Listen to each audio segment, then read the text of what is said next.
Does desire come from ego or from source consciousness? So this is a topic I wanted to cover because it tends to have a couple of different perspectives depending on where you are on your spiritual evolution. So many of us have started out on the path with many desires, and we want these desires because generally at first they are coming from the lower consciousness, because they tend to be coming from a place of lack or a place of fear.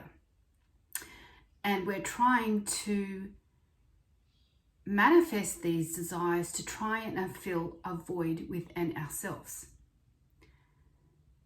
However, there is a paradox, and the paradox is that manifesting is not something that you do. It is not something that you activate, because manifestation is something that is always present, because everything already is. Everything, every timeline, every possibility already exists in the realm of possibilities. But what we're experiencing is through a version of us that we have been attached to. So there may be a period where you go through on your spiritual evolution where you get to a point and you realize, and you go through and you think, okay, so, and you may have heard the quotes about desires coming from ego and it's cause of all suffering, etc. And that can be true if it's coming from a lack, and it's coming from need, and it's coming from a place of desperation or wanting to validate yourself from the external world. However, desire is also source trying to expand and observe the world through you. So it's something that's that desire already exists, because you are not separate from consciousness. You are not separate from source. You are one being.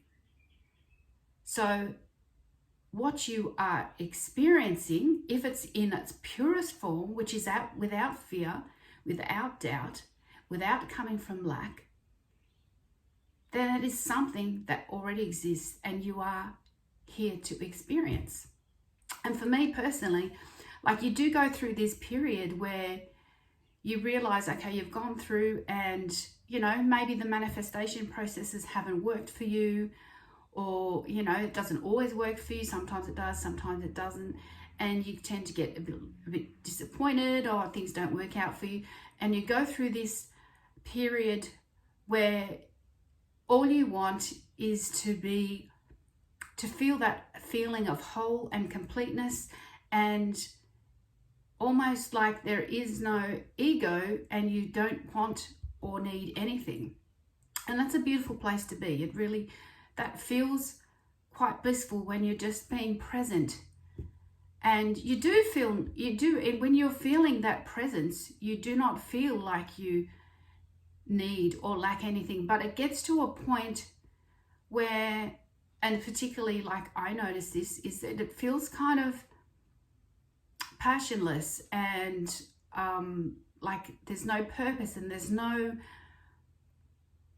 experience in life where you're actually on an adventure. And that's what you are here for. You are here to experience and observe life through all the different experiences and all the different